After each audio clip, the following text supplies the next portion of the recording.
He doesn't deserve you. I will marry you if you let me.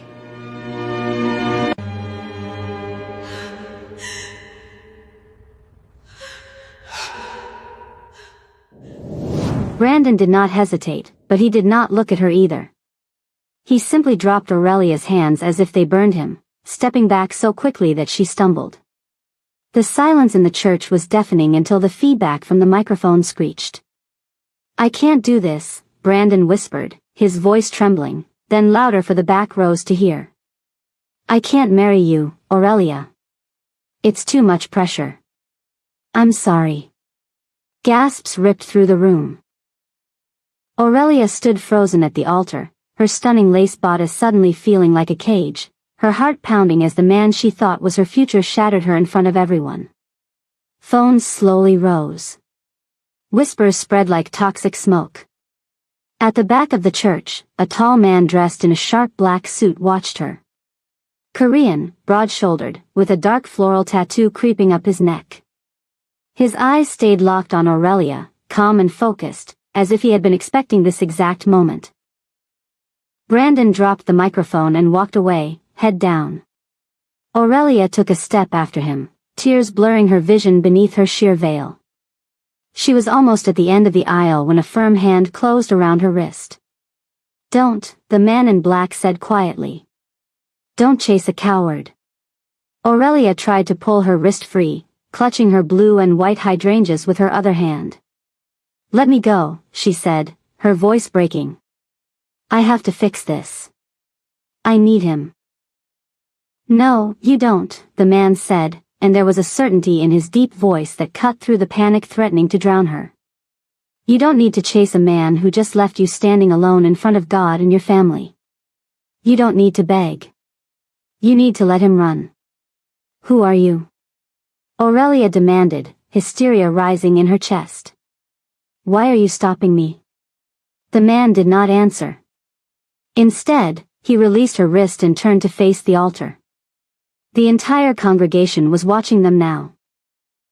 Aurelia's deep caramel skin glowing with humiliation, the stranger's sharp jawline set in stone. The man walked past Aurelia, moving with a fluid, dangerous grace that made people shift in their seats. He walked down the aisle toward the altar, and Aurelia found herself following him, drawn along in his wake like she had no choice. He climbed the steps to the altar. The priest, frozen in shock, took a stumbled step backward.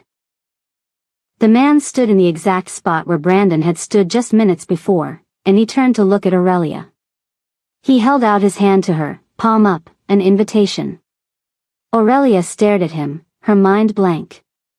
This stranger, this man with the dangerous eyes and the undercut hairstyle, was standing at her altar holding out his hand like he owned the space. "Come here," he said quietly, and the command in his voice made her legs move. She walked up the steps, her gown rustling softly, and placed her hand in his. His palm was warm, his grip firm and possessive. He turned to face the church, keeping her hand in his voice carrying easily to every corner without shouting. "I will marry the bride," he said. For a moment, no one reacted. The church held its breath. And then the doors at the back burst open. Brandon came running back in, looking flushed and panicked, pointing a shaking finger at the altar. "Wait! What is going on? Who is that?" The man beside Aurelia didn't even glance at Brandon. He kept his eyes on the priest. "You have a ceremony to finish," the man said, his tone polite but leaving no room for argument. "Finish it." Brandon marched down the aisle, his fists clenched. "You can't do this. She's my fiancée. We were just having a moment." The man finally turned to look at Brandon. It wasn't anger on his face. It was a cold, lethal calm. "You dropped her hands," the man said, his words precise. "You announced you didn't want her. You walked away. You made your choice. Now I am making mine." Brandon's face went pale. He stammered, I panicked. "But you can't just take her." The man took a step forward, positioning himself between Aurelia and Brandon, a wall of dark muscle and expensive tailoring. "You don't deserve her," the man said. "And if you take one more step, I will ensure you never walk again. I suggest you leave." Brandon looked at the man's neck tattoo, then at Aurelia, then back at the man's dark eyes. Fear flickered across his face. He turned and walked back down the aisle, faster this time. The doors slammed shut behind him with a finality that made Aurelia's chest tighten. The man turned back to Aurelia, his expression softening just a fraction. He reached up and brushed a tear from her cheek with his thumb. "Are you all right?" She should scream. She should run. A stranger had just hijacked her wedding. But when she opened her mouth, she whispered, "Who are you?" "My name is Du-min Wu," he said, his gaze intense. "And I am going to marry you, if you will let me." "Why?" "Because you deserve a man who stays," Du-min said simply. "And because I can give you a life where you never have to beg for anything again." Aurelia looked at this stranger, this dangerous, silent dragon, and she made a choice. Maybe it was madness. But it was hers. "Okay," she whispered. Du-min turned to the priest. "Proceed." I can't," the priest stammered. "The license, the names." Du-min reached into his jacket pocket and pulled out a folded document. He handed it to the priest. "The license is corrected. Everything is legal. Read." The priest's eyes went wide, but he opened his Bible. Aurelia barely heard the words. She was focused on the heat of Du-min's hand, on the way he stood between her and the world like a shield. "Do you, Du-min, take this woman?" "I do," Du-min said. No hesitation. "Do you, Aurelia?" Aurelia looked at Du-min. She thought of Brandon running away. She thought of Du-min stopping her. "I do. I now pronounce you husband and wife. You may kiss the bride." Du-min cooped her face, his thumb stroking her cheekbones. He leaned down, pressing a chaste, tender kiss to her forehead. "You are safe now," he whispered against her skin. "I promise." He took her hand and led her down the aisle. Aurelia saw the flashes of cameras, the shocked faces of her friends, the confusion. But as Du-min led her toward the doors, his grip steady, she realized she didn't care. They pushed through the doors into the bright sunlight. A sleek black car was waiting, engine running. A driver opened the door. Du-min helped her in, gathering her lace train, and climbed in beside her. The door slammed shut, sealing them in silence. The car moved. Aurelia watched the church disappear in the rearview mirror. The adrenaline crashed, leaving her shaking. "Where are we going?" she asked, her voice thin. Du-min sat relaxed, his dark blue shirt stretching across his chest. He looked at her, his expression unreadable. "Somewhere you can breathe," he said. "Somewhere he can never find you." Aurelia stared at him. "I don't understand." "Who are you really?" "I am the man who saw what you are worth when he did not," Du-min said. "I am your husband now, Aurelia. And that is all that matters. Before we continue to the penthouse, please do me a favor. Hit that like button and subscribe. Drop a comment telling me if you would have said, 'I do,' to a stranger, because this story is about to take a twist nobody expects." The car ride was long and quiet. Finally, they pulled up to a glass building that touched the clouds. Du-min led her through a private lobby and into an elevator that only had one button, penthouse. When the doors opened, Aurelia gasped. The apartment was massive.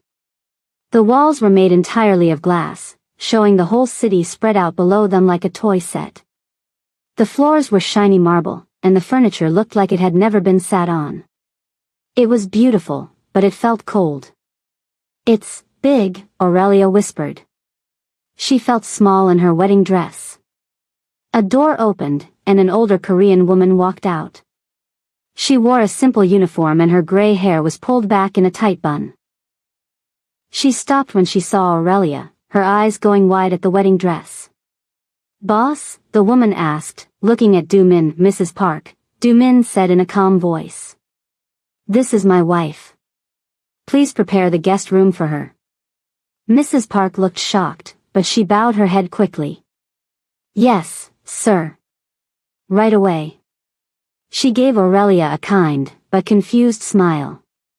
"Mrs. Park takes care of the house," Du-min explained to Aurelia. "She will get you anything you need. Clothes, food, water."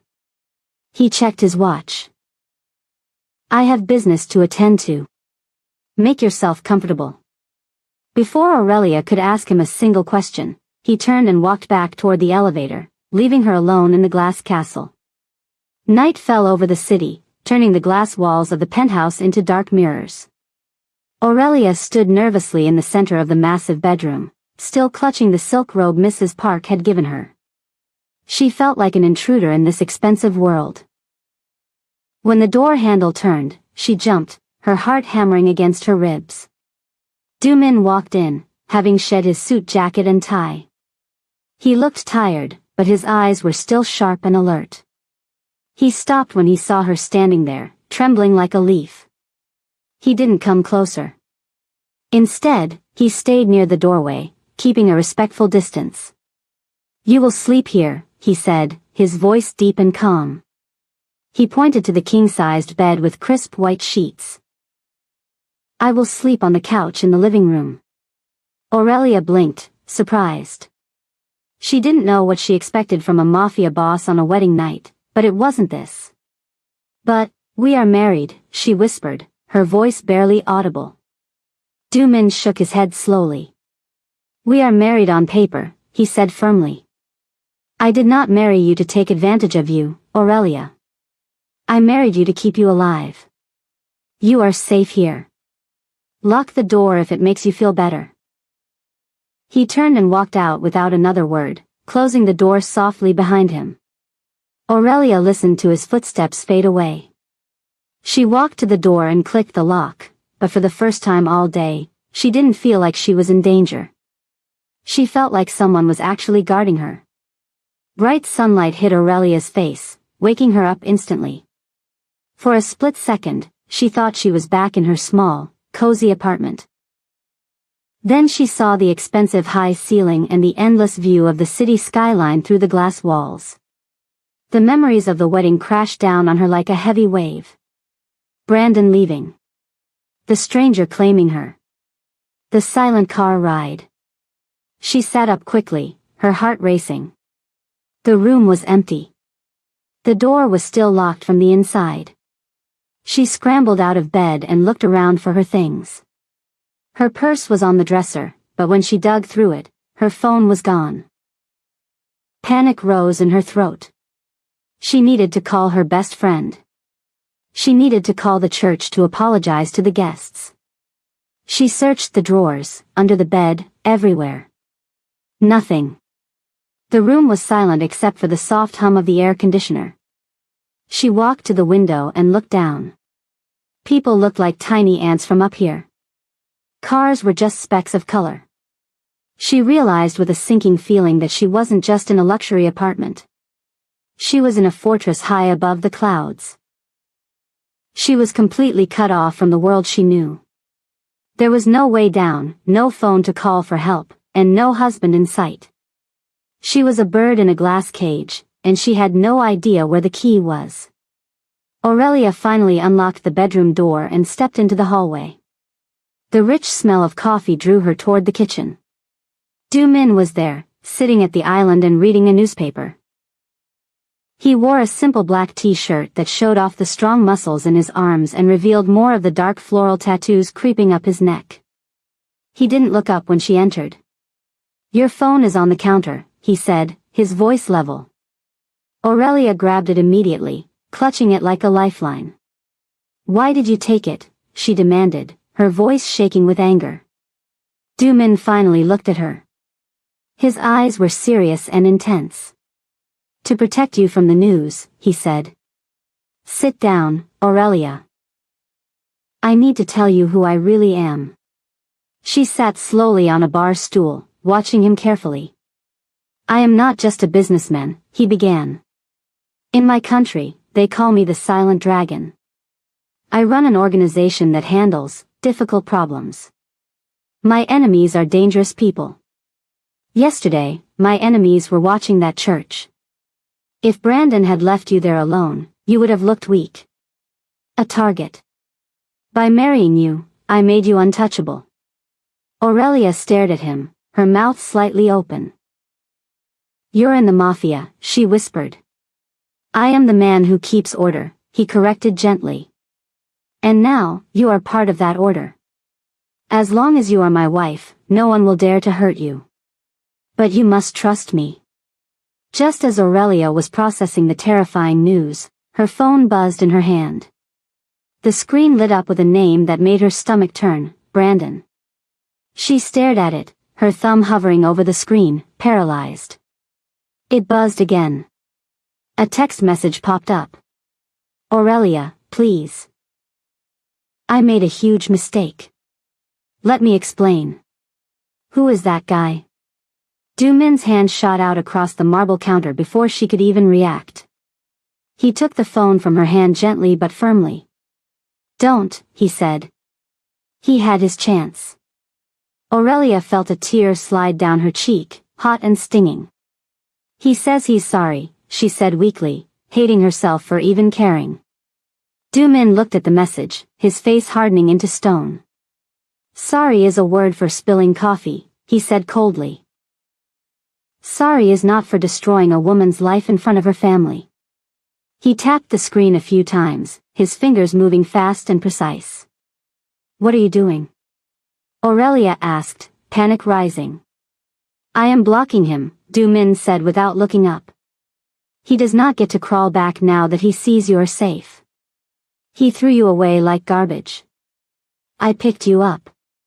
He does not exist anymore. He slid the phone back to her across the counter. Eat your breakfast, Aurelia. You will need your strength for what comes next. After breakfast, Doomin led her to the living room area. He picked up a remote and turned on the giant TV on the wall. I want to give you a choice, he said seriously. But you need to see the truth first. The screen flickered to life. It was a news channel. The headline read, Groom flees, mystery billionaire marries abandoned bride. They were showing shaky footage from outside the church. Aurelia saw herself on the screen, looking lost and broken. Then they showed pictures of Brandon running to his car. The reporters were laughing, calling it the wedding fail of the century. Aurelia felt sick to her stomach. Turn it off, she begged, covering her eyes. Doomin clicked the TV off. The room went silent. This is what awaits you out there, he said softly. Pity. Jokes. Shame. If you leave this apartment, that is your life. He walked over to the window and looked out at the city. Or, he said, turning back to her with intense eyes, you stay. We stay married for 1 year. You live here, under my protection.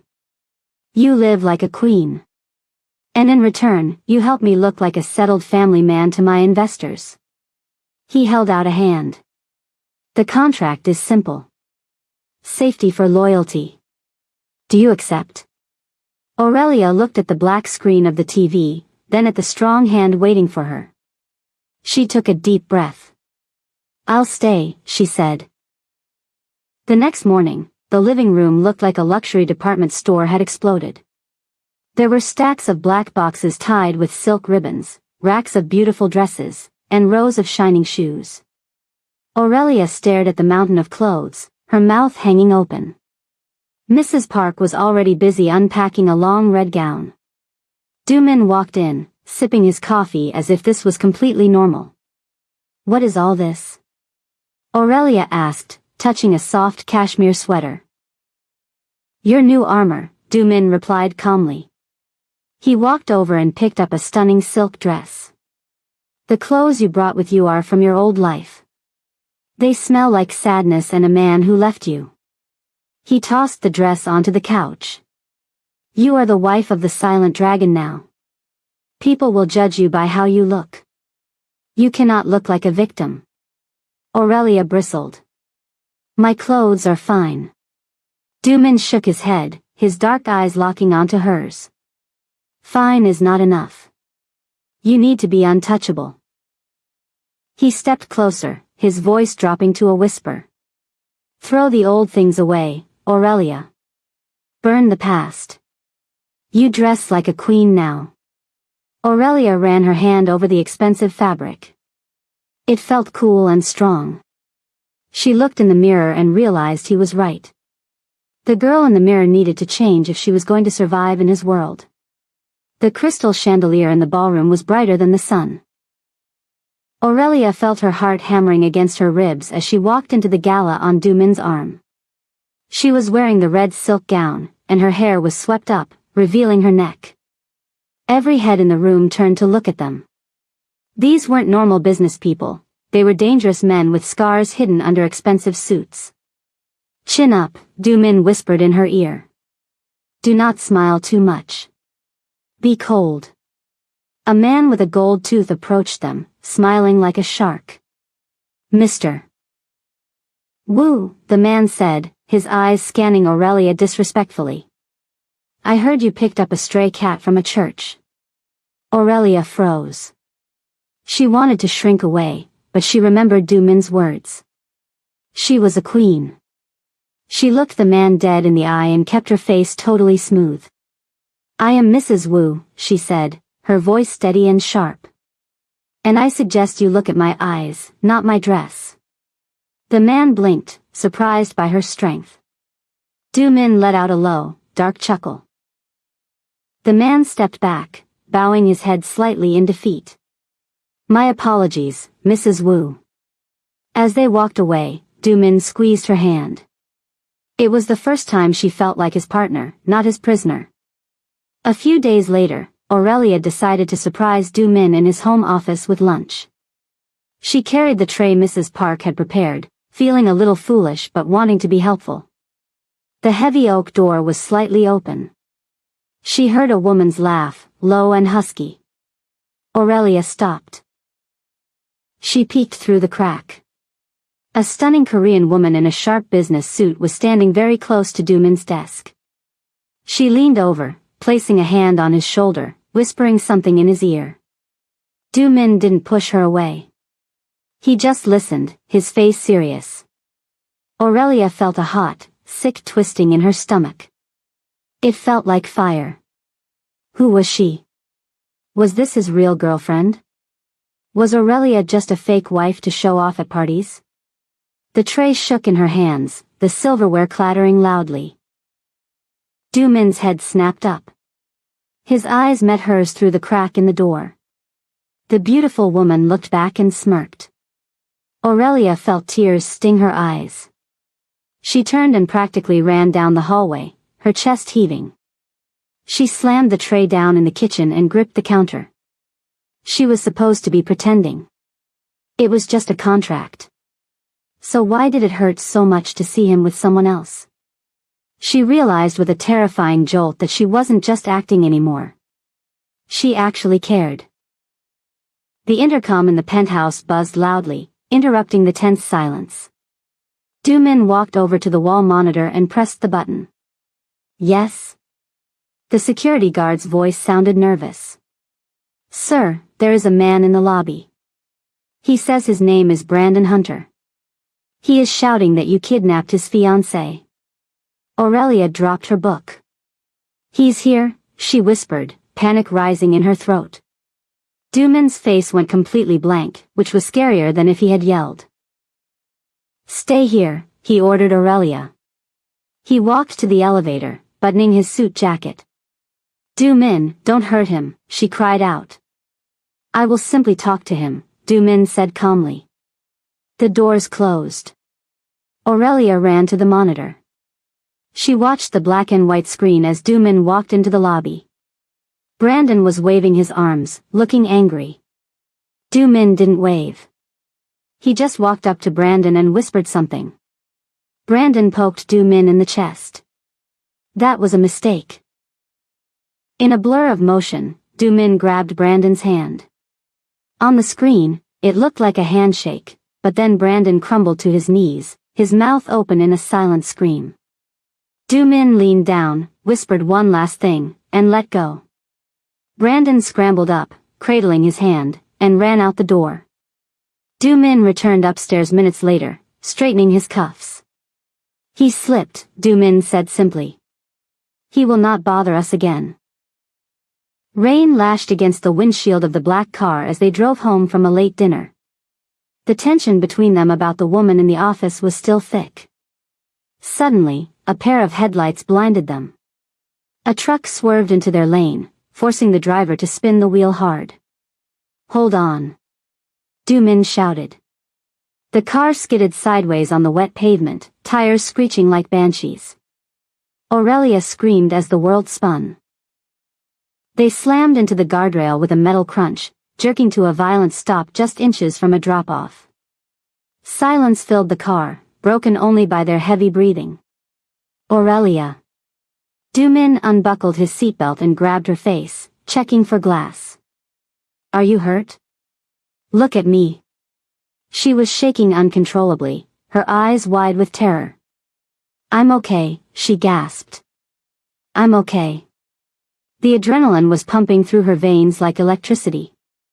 Do-min stared at her, his eyes wild with fear.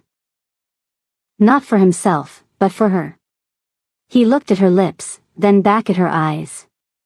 The space between them vanished. He crashed his mouth onto hers.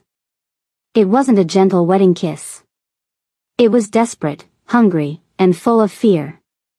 Aurelia grabbed the lapels of his jacket and kissed him back just as hard. For a moment, the accident didn't matter. The rain didn't matter. The only thing that existed was the fire between them.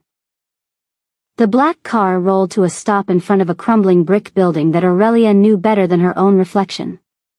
It was St. Jude's Home for Children, the place where she had spent 18 lonely years waiting for a family that never came. She looked at Do-min, confused. Why are we here? She asked, her voice tight.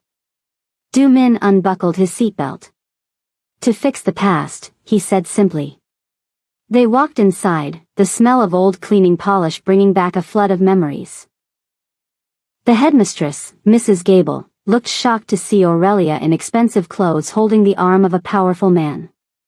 Do-min didn't waste time with small talk. He pulled a check from his jacket pocket and slid it across the scratched wooden desk. Mrs. Gable looked at the number and gasped, covering her mouth with a trembling hand. This is enough to repair the roof, buy new beds, everything, she stuttered. Why? Do-min looked at Aurelia, his expression softening. Because this place raised a queen, but it treated her like a servant. I am paying the debt for her childhood. Aurelia felt tears prick her eyes, hot and fast. She had never had anyone fight for her before. She squeezed Do-min's hand, and for the first time, the cold, dangerous Mafia boss looked like a hero. He wasn't just buying her clothes, he was healing her scars. The rain tapped softly against the penthouse windows, creating a quiet cocoon around them. After the visit to the orphanage, the air between them had changed. The tension wasn't about fear anymore, it was about something pulling them together like magnets. Aurelia stood by the window, watching the city lights blur in the rain. Do-min walked up behind her.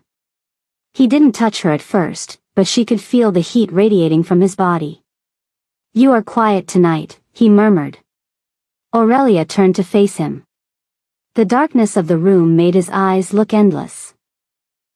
I never thought anyone would care about where I came from, she admitted. You make me feel seen. Do-min reached out, his fingers tracing the line of her jaw with a tenderness that made her breath hitch. I see everything, Aurelia. And I want you. The wall she had built to protect her heart crumbled into dust. She didn't pull away. She leaned into his touch. I want you too, she whispered. He kissed her then, slow and deep, sealing a promise that went deeper than their contract. That night, there were no locked doors between them. They were just a man and a woman finding shelter in each other's arms, the storm outside nothing compared to the love growing inside. 2 days later, the peace was shattered. A courier delivered a long, elegant box to the penthouse door. Mrs. Park brought it to the living room, smiling. "A gift for the mistress," she said. Aurelia smiled, thinking it was another surprise from Dumin. She untied the silver ribbon and lifted the lid. Her scream echoed off the glass walls. Inside the box, nestled in black tissue paper, was a bouquet of dead, rotted roses. Their heads had been snapped off, and they smelled like decay. In the center lay a card with a picture of a snake on it. The note was written in jagged red ink, "Even beautiful flowers wilt in the dark. I am coming for you." Dumin sprinted into the room, his gun already drawn. He saw the box and his face transformed. The loving husband vanished, replaced by the silent dragon. His eyes went black with rage. "The viper," he growled, recognizing the symbol of his rival gang. He slammed the box shut, shielding her from the ugly sight. "He thinks he can scare me by threatening my heart," Dumin snarled, his voice vibrating with the terrifying promise of violence. He just made the last mistake of his life. Dumin tightened security, but Aurelia insisted on going out to buy a gift for Mrs. Park. She was surrounded by 3 guards in the luxury mall, but it wasn't enough.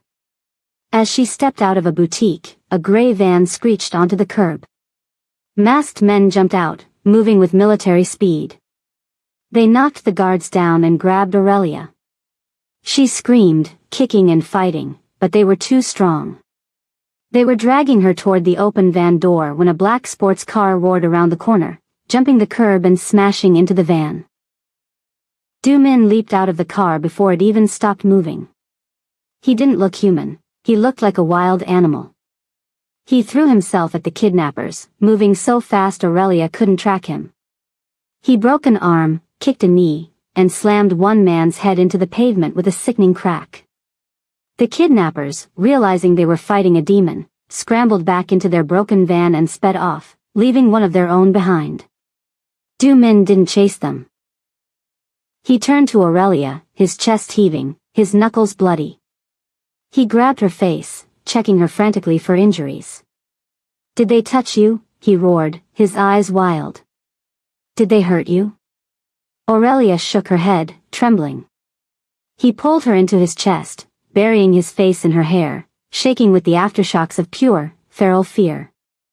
"We cannot stay at the penthouse," Dumin said, his voice leaving no room for argument. "The Viper knows where we live. He knows the security protocols." Within the hour, they were in a helicopter flying north.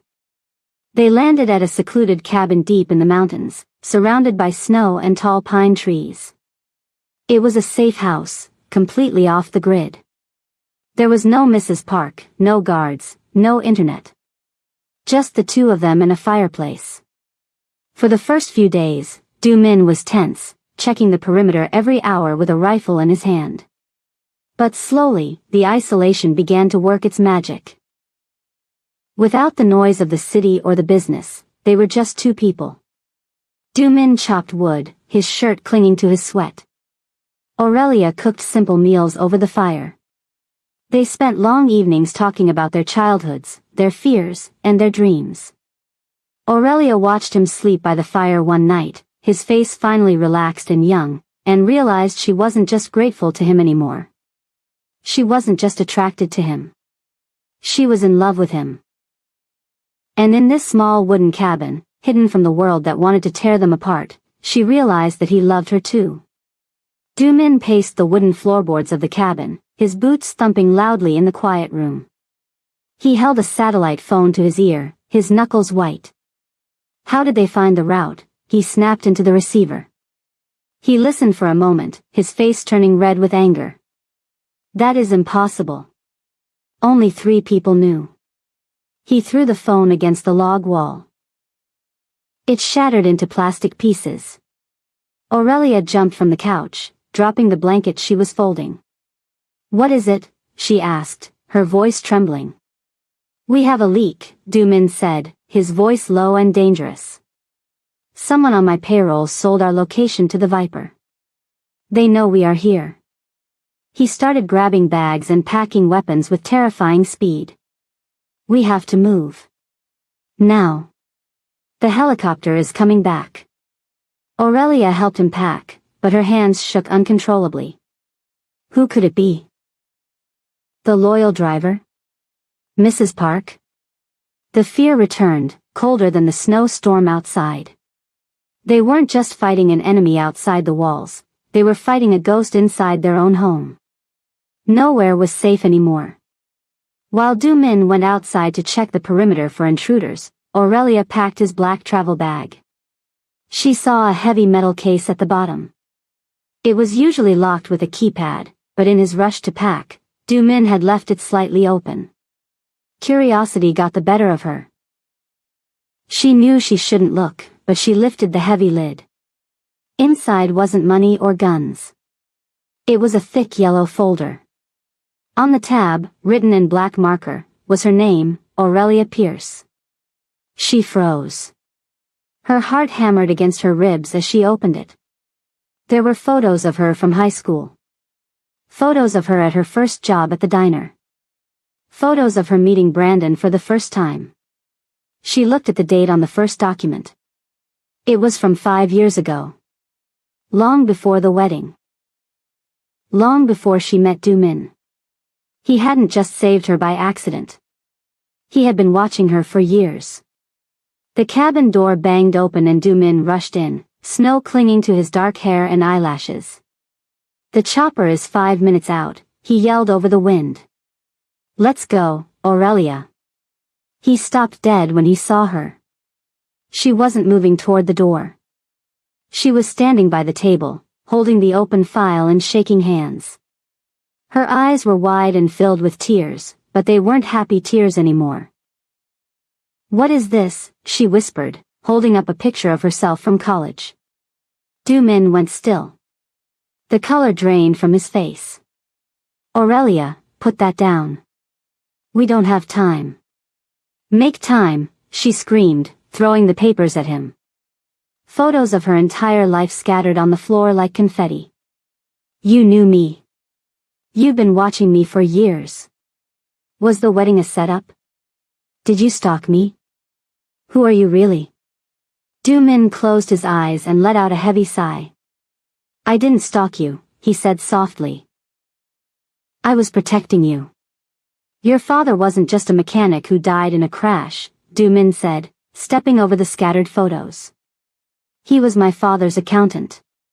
He hid $10 million to keep you safe from the syndicate. When he died, the money vanished. The Viper found out you were the key to finding it." Aurelia shook her head, confused.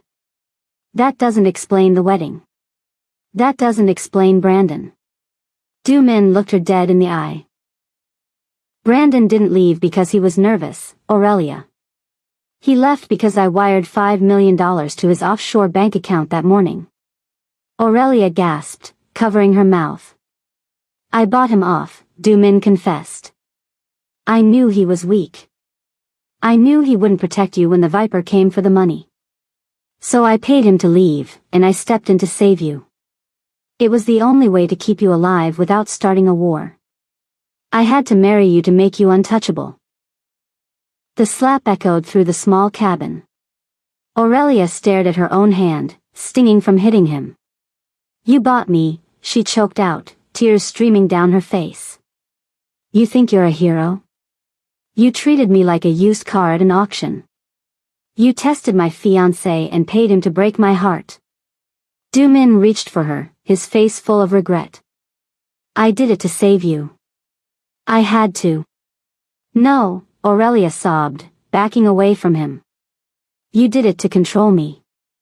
Just like the rest of your violent world. I am not a person to you. I am just a mission." She grabbed her heavy coat and ran out the door. The helicopter was landing in the clearing, kicking up a blizzard of white snow. She didn't run to Du Min for safety this time. She ran toward the pilot, waving her arms. She needed to get away. Not from the Viper, but from the man who thought her love was something he could buy with a check. The helicopter touched down on a private landing strip on the edge of the city. Aurelia stepped out, clutching her coat tight against the cold wind. She felt hollow inside. She had left the only man who had ever made her feel safe, but her pride wouldn't let her stay with a man who had bought her like furniture. She turned to the pilot to ask for a ride to a hotel, but a black van screeched onto the tarmac, cutting them off. 4 men in gray masks jumped out. Aurelia tried to run back to the chopper, but it was too late. A rough hand grabbed her hair, jerking her head back. She screamed, but the sound was swallowed by the wind. A man with a snake tattoo on his hand stepped out of the van. It was the Viper. He smiled, showing yellow teeth. I knew if I pressured him enough, the dragon would slip, he laughed, his voice sounding like gravel. And look what happens when the dragon is distracted. The princess walks right out the front door. He grabbed her chin, forcing her to look at him. Du Min isn't here to save you this time, little orphan. They threw her into the back of the van and slammed the doors. As the darkness swallowed her, Aurelia realized with terrifying clarity that she had made a fatal mistake. She had left her shield behind, and now the wolves were going to eat her alive. Du Min stood in the empty cabin, staring at the scattered photos of Aurelia's life. The silence was deafening. When he found out she had been taken, something inside him snapped. He didn't call his security team. He didn't call the police. He loaded a single handgun and a combat knife. He drove to the industrial district where the Viper hid, his face a mask of pure, cold rage. He crashed his car through the metal gates of the compound, jumping out before the engine even died. Guards rushed at him, but Du Min moved like a ghost. He took them down with efficient, brutal strikes, not stopping for a second. He marched toward the main warehouse, his boots crunching on broken glass. He kicked the steel doors open. The Viper stood on a catwalk above, holding Aurelia by her hair. She was crying, her face bruised. Du Min looked up, his eyes burning with a fire that terrified even the hardened criminals in the room. You want my money? Du Min roared, his voice shaking the metal walls. You want my territory? Take it. But let her go. The Viper laughed. I want your life, dragon. Du Min raised his gun, aiming steadily despite the chaos. I paid millions for her freedom once, he growled. Now, I will pay with blood. The warehouse went deadly quiet. The Viper pointed his gun directly at Aurelia's temple. Drop your weapon, or she dies, he screamed. Du Min hesitated. For the first time in his life, his hands shook. He slowly lowered his gun to the concrete floor. Let her go, Du Min said softly. Take me instead. The Viper grinned, sensing victory. He shoved Aurelia aside and aimed his gun at Du Min's chest. Goodbye, dragon. But Aurelia screamed, no, and threw herself at the Viper's legs. The distraction was split-second, but it was enough. Du Min dove for his gun. The Viper fired wildly. A loud bang echoed through the room. Du Min jerked back, clutching his chest, blood blooming on his white shirt. But he didn't fall. He raised his weapon and fired one single, perfect shot. The bullet hit the Viper squarely in the forehead. The rival boss crumbled to the ground, dead before he hit the floor. Du Min dropped his gun and fell to his knees, gasping for air. Aurelia scrambled over to him, her hands pressing against his wound. Du Min. Stay with me, she sobbed, her tears mixing with his blood. He looked up at her, his vision blurring. You are safe, he whispered, and then the darkness took him. The steady beep beep beep of the heart monitor was the first thing Du Min heard. He opened his eyes slowly. The hospital room was bright and smelled like antiseptic. He tried to sit up, but a sharp pain in his chest stopped him. He looked to his right. Aurelia was sleeping in a chair, her head resting on his bed. She looked exhausted, but she was there. She hadn't left. He moved his hand to touch her hair, and her eyes snapped open. "You're awake," she cried, grabbing his hand. I thought I lost you." Du-min looked at her sadly. "You should have left, Aurelia. I manipulated your life. I paid Brandon."